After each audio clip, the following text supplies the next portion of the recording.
ప్రధానంగా జూబ్లీహిల్స్ ఉప ఎన్నిక అనేది చర్చగా ఘోరం చర్చ జరుగుతా ఉంది. అదేవిధంగా మీరు కూడా అభ్యర్థిగా ఉన్నారని చెప్పేసి ఒక వార్త నేను అభ్యర్థిగా లేను, వైరల్ అవుతా ఉంది. సో ఏంటి మరి దానిపై ఏం క్లారిటీ ఇస్తారు? అంటే మళ్ళీ సైలెంట్ అయిపోయినట్టు కూడా తెలుస్తా ఉంది. ఏంటి ఏం చెప్తారు? నేను జూబ్లీహిల్స్ నేను ఏ రోజు కూడా అడగలే. నా కాన్సన్ట్రేషన్ వచ్చే ఎలక్షన్లు ఉంది, ఈ బైపోల్లో లేదు. నేను ఏ రోజు కూడా జూబ్లీహిల్స్ అడగలే. ఒక మీడియా స్పెక్యులేషన్ తప్పించి ఎక్కడ కూడా నా పార్టీని నేను టికెట్ కావాలి నాకు జూబ్లీహిల్స్ అని కూడా అడగడం జరగలే. సో డెఫినెట్గా ముందు వచ్చే ఎలక్షన్లలో ఇవాళ రేవంత్ రెడ్డి ఎందుకు భయపడుతుండండి? ఎందుకు భయపడుతుండు? ఎలక్షన్లో యాజ్ పర్ షెడ్యూల్ రిలీజ్ చేయి, యాజ్ పర్ షెడ్యూలే నువ్వు ఎలక్షన్ అనౌన్స్ చేయి. ఎందుకు పెండింగ్ చేసుకుంటూ పోతారు? భయం ఉన్నది. గ్రౌండ్ లెవెల్లో అలా పార్టీ జీరో ఉంది. ఇవాళ ప్రజలని దగ్గర పోయే పరిస్థితి లేదు. గల్లా పట్టుకొని అడుగుతారు ఇవాళ ప్రజలు కాంగ్రెస్ నాయకులని, ఏం చేస్తారు మీరు, మీ ఇచ్చిన హామీలు ఏమైనా అని అడుగుతారు. సో దానివల్ల వాళ్ళు పెండింగ్ చేస్తూ పోతారు. సో డెఫినెట్గా ఎలక్షన్లలో మా సత్తా ఏదో మేము జాగ్రత్త. స్థానిక సంస్థలు కావచ్చు వీటిలో బీజేపీ పుంజుకునే ఛాన్స్ డెఫినెట్గా మంచి స్కోర్ తోటి వస్తాము.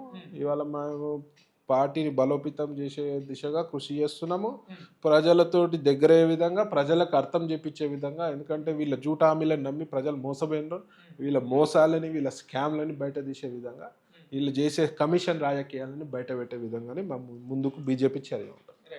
సో అదేవిధంగా చూసుకుంటే అన్నయ్య, అంటే ప్రధానంగా ఇప్పుడు సిటీ విషయంలో చూసుకున్న ఈ జూబ్లీహిల్స్ ఉప ఎన్నిక అనేది సో ఎట్లా ఉంది మరి పరిస్థితి, ఎట్లా ఉంది మరి ప్రచారం ఎట్లా సాగుతా ఉంది బీజేపీ పార్టీ సంబంధించి, ఎట్లా నడుస్తా ఉంది? రీసెంట్ గా కమిటీ చేయడం జరిగింది. సో డెఫినెట్ గా జూబ్లీహిల్స్ పై మేము గట్టి పోటీ ఇవ్వబోతున్నాము. కాంగ్రెస్ వర్సెస్ బీజేపీ ఉంటుంది పోటీ. బీఆర్ఎస్ అయితే నామరూపాలు ఎక్కువ పోయింది. నెక్స్ట్ ఎలక్షన్ లా కాంగ్రెస్ కూడా నామరూపాలు ఎక్కువ పోతుంది. వీళ్ళు చేసిన తప్పుని వీళ్ళు ఎవరైతే బీఆర్ఎస్ స్టైల్లోనే పాలన చేస్తున్నారు. ఇవాళ బీఆర్ఎస్ ఎట్లా ఉందో సేమ్ స్టైల్లో రిపీట్ చేస్తారు వీళ్ళు.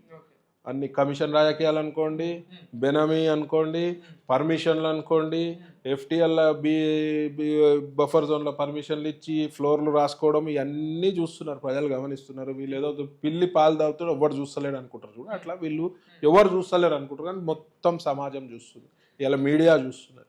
అంటే మేము ప్రజాపాలన అందిస్తా ఉన్నాం, 6 గ్యారెంటీలు చాలా వరకు అమలు చేసినాం, కానీ బీజేపీ కావచ్చు, బీఆర్ఎస్ కావచ్చు, మా పాలనని ప్రజల నుండి ఆదరణ తట్టుకోలేకనే మాపై దుష్ప్రచారం చేస్తా ఉంది అనేది వాదన. కాంగ్రెస్ ప్రజా ఆదరణ ఎక్కడ ఉంది? వీళ్ళ అందరూ ప్రతి ఒక్కరు తెలుసు వీళ్ళు ఎన్ని రాజకీయాలు చేస్తుర్రు, సూట్ కేసులు ఎట్లా మోసుకపోతుర్రు, వీళ్ళు ఏమేమి స్కాములు చేస్తున్నారు. ఇవాళ ప్రజలు తెలివైన వాళ్ళండి, ముందట్లెక్క లేరు. ఇవాళ మీడియా కూడా బాగా ఒక వర్గం మీడియా కాంగ్రెస్కి సపోర్ట్ చేస్తుంది.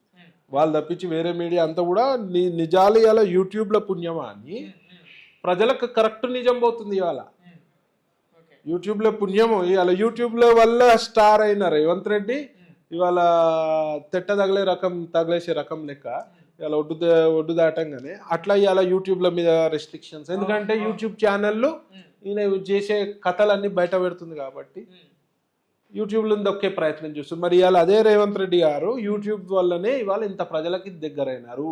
ఇవాళ నీపై విశ్వాసం చాలా మందికి ఉండే. ఇవాళ నేను కూడా అనుకున్నా ఒక మంచి లీడర్ దొరుకుతాడు, బీఆర్ఎస్ అవినీతిని బయటికి తీస్తాడు, కానీ బీఆర్ఎస్ ఉచ్చులో పడ్డ రేవంత్ రెడ్డి ఇవాళ యూట్యూబ్ని దొక్కుతున్నాడు. అన్ని ప్రజలు గమనిస్తున్నారు. సో ఇలా మీడియా పుణ్యాన, యూట్యూబ్ పుణ్యాన ప్రతి ఒక్కరికి అవైలబుల్ ఉన్నారు. వీళ్ళ అవినీతి మొత్తం చూపిస్తున్నందుకు మీడియాలపై కూడా కేసులు చేయడం. ఎన్ని కేసులైనా మీకు అందరికీ తెలిసింది. సో ఇట్లా తొక్కే రాజకీయాలు చేస్తే నువ్వే తొక్కుకుంటా నువ్వే తొక్కబడతావు రేవంత్ రెడ్డి. ఇట్లాంటి రాజకీయాలు మానేసి ప్రజలకు ఇచ్చిన హామీలను పూర్తి చేయవలసిందిగా నేను మనవి చేస్తాను.